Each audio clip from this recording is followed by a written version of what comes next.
तो इस वीडियो में मैं आपको सिखाऊंगा कि कैसे कैट कमांड यूज करते हैं, कैट कमांड के सारे ऑप्शंस सब कुछ आपको बताऊंगा। तो लेट्स स्टार्ट। सबसे पहले तो ये लिनक्स बेस्ड और उबंटू बेस्ड सीएमडी पे हम वर्क करेंगे, और इसके लिए आपको सबसे पहले ये पता होना चाहिए कि हमें एक सबसे पहले फोल्डर बनाना है। तो mkdir कमांड होता है, जिसका मतलब होता है मेक डायरेक्टरी। एक डायरेक्टरी बना रहे हैं हम, जिसका डायरेक्टरी का आप नाम कुछ भी दे सकते हो। तो मैं एक और काम करता हूँ, होटल बना लेता हूँ। होटल नाम का एक डायरेक्टरी बना लेता हूँ। अब क्योंकि हम पहले तो हम ये चेक करेंगे हम कहाँ पर है। तो प्रिंट वर्किंग डायरेक्टरी कमांड होता है, जो आपको बताएगा कि आप एग्जैक्टली हो कहाँ पर।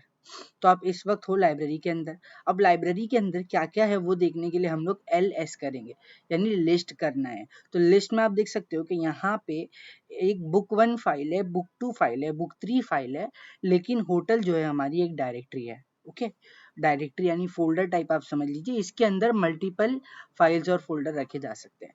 अब हम ये करेंगे कि हम कैट कमांड यूज करेंगे, और कैट कमांड में ये चाहूंगा कि सबसे पहले आपको बताऊं कि अगर सपोज करो आपने किसी फोल्डर को बनाया नहीं और आप चाहोगे कि आप उसे देखो, जैसे आप कहोगे कैट और उसके बाद में होटल रिलेटेड कोई भी चीज लाइक फूड।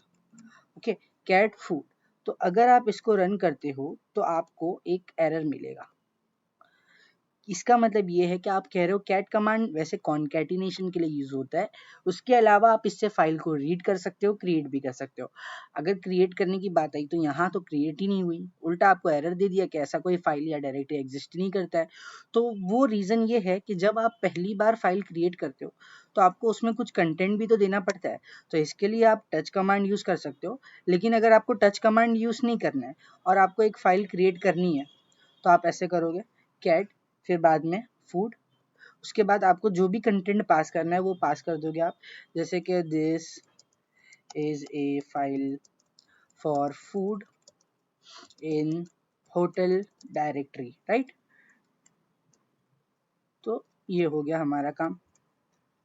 अब ये तो हमने नेक्स्ट लाइन पे आके जो उसके अंदर लिखना था वो डेटा लिख दिया। अब एक और बार एंटर करना है। अब यहाँ पे आपको टर्मिनेट करने के लिए कंट्रोल D दबाना है।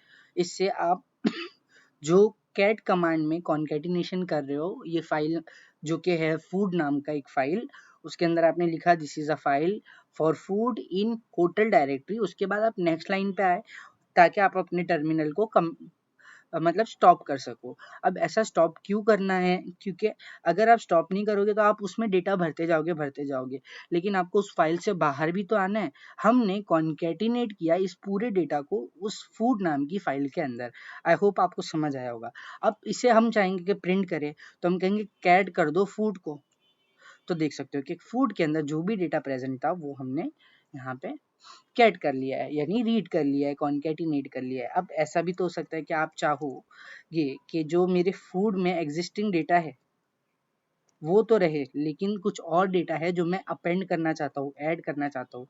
तो उस केस में आप डबल हाइफन का यूज करोगे और लिख दोगे कि this is appended data for food in hotel.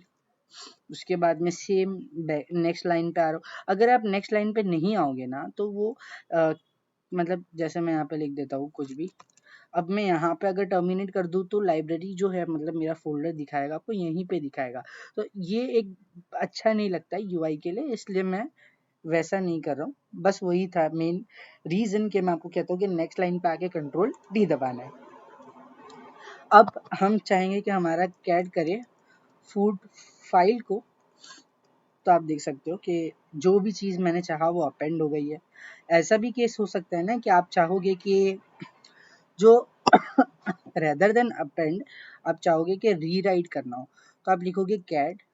अब क्योंकि रीराइट करना है तो आप दो इंसर्शन ऑपरेटर की जगह पे एक ही दोगे, मतलब कंपैरेटर जो है ग्रेटर देन वाला सिंबल, और आप लिखोगे कि I rewrited the content of food file. Okay, so food file. Okay, which is in the hotel. तो अब फिर से कंट्रोल डी। अब आप देख सकते हो if I write cat food तो I rewrited the content of the food file. I hope यहाँ तक आपको समझ आया होगा।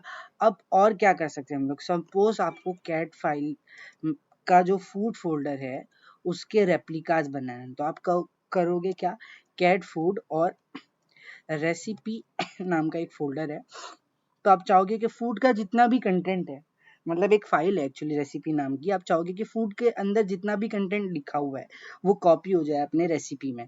तो ये आपको करना है। और अगर आप चाहते हो कि रेसिपी में कोई डेटा है और वो भी प्रेजेंट रहे और आपका फूड के अंदर का डेटा वो इसमें अपेंड हो जाए, तो आप डबल इंसर्शन यूज करोगे।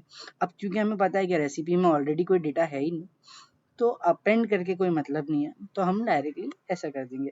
अब आप करोगे कि कैट कर दे भाई रेसिपी को, तो रेसिपी वाली जो फाइल है उसमें भी आई रीराइट द कंटेंट, मतलब जो हमने फूड फाइल के अंदर लिखा था वही रेसिपी फाइल के अंदर भी आ गया है।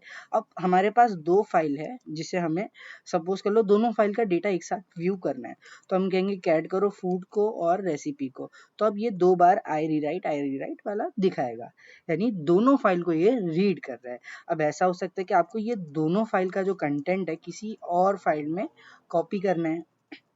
तो ये हो गया रेसिपी, और मैं चाहूँगा कि ये नए फाइल में वापस से कॉपी हो जाए, क्योंकि अब यहाँ पे रीराइट वाला ही यूज़ कर रहा हूँ मैं, क्योंकि हमारा जो फाइल है वो नया क्रिएट कर रहे हैं, उसमें अपेंड करने की कोई ज़रूरत नहीं है। तो एक मैंने फाइल बना लिया बिल नाम का, और उसमें मैं चाहूँगा कि कैट का कंटेंट यानी फूड का कंटेंट और रेसिपी का कंटेंट दोनों भी बिल में आके स्टोर हो जाए। तो अब यहाँ पे अगर मैं करूँ कि कैट कर दो भाई बिल को, तो आप देख सकते हो कि बिल में भी I rewrite the content of food आ गया है और I rewrite the content of food file, मतलब दो बार वो फूड फाइल ही लिखा है क्योंकि मैंने एडिट नहीं किया था। पर आप समझ सकते हो कि एक जो कंटेंट आया है वो फूड फाइल से आया है और एक जो कंटेंट आया है वो रेसिपी फाइल से आया है। तो ये दोनों बस इसमें ऐड हो गए हैं, रीराइट हो गए, इंसर्ट हो गए। अब क्या करना है हमें, सपोज आपको नंबरिंग देना है ईच लाइन को, तो आप क्या कहोगे कि कैट कमांड दे दो -n, और उसके बाद में आपका जो फाइल है जिसे आपको नंबरिंग के साथ व्यू करना है। तो अब आप देख सकते हो कि नंबर 1 यहाँ पे दिख रहा है हमें। अब ऐसा भी हो सकता है कि सपोज हम एक काम करते हैं, कैट कमांड यूज करते हैं और जो हमारी फूड फाइल है उसको एडिट करते हैं, और उसको एडिट करना है हमें, तो हमें ये वाला सिंबल तो देना ही पड़ेगा। और मैं चाहूंगा कि उसमें अपेंड हो डेटा रेदर देन पूरा नया लिखने से, तो अपेंड कर दिया। और अब मैं यहाँ पे सपोज एक स्पेस देता हूँ, दो स्पेस देता हूँ, then this is it, then एक और स्पेस, दो स्पेस दिया, फिर मैंने लिखा are you enjoying in sorry enjoying the tutorial,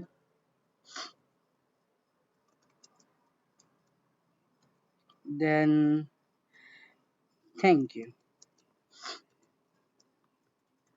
अब वापस से नेक्स्ट लाइन पे आके कंट्रोल डी। अब हम आ गए हैं उस फाइल के बाहर। अब फूड फाइल के अंदर डेटा कुछ और प्रेजेंट है, कुछ डेटा अपेंड हुआ है। अब हम इसको रन करेंगे अगर कैट डैश एन फूड, तो ये नंबर वाइज देगा, और जो स्पेस यानी कि जो खाली लाइन हमने चेंज की है उस पे भी ये नंबरिंग देगा। तो आप देख सकते हो कि यहाँ पे 2 3 और 5 6 पे कोई लेटर्स नहीं लिखे, कोई अल्फाबेट्स नहीं है, लेकिन वो उसको नंबर लाइन मतलब एक लाइन जरूर कंसिडर कर रहे हैं। अब आप चाहोगे कि सिर्फ मेरी वही लाइंस को सिलेक्ट करो जिसमें कोई कंटेंट कोई डेटा हो, तो उस केस में आपको कैट कमांड यूज करना है विद बी ऑप्शन। इसका मतलब होता है ब्लैंक लाइन, और आपको फूड फाइल में ये चेक करना है तो फूड। तो अब आप देख सकते हो कि इसने सिर्फ जहां जहां कंटेंट है वहीं पे काउंटिंग की है, 1 2 3 4 5। ओके, तो आई होप आपको रियली ये वीडियो में मज़ा आया होगा। थैंक यू, मिलते हैं नेक्स्ट वीडियो में। मैं इसी तरह और भी इंटरेस्टिंग कंटेंट्स, सारे कमांड्स आपके लिए लेके आऊँगा।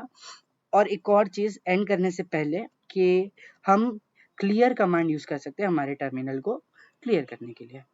That's it, bye.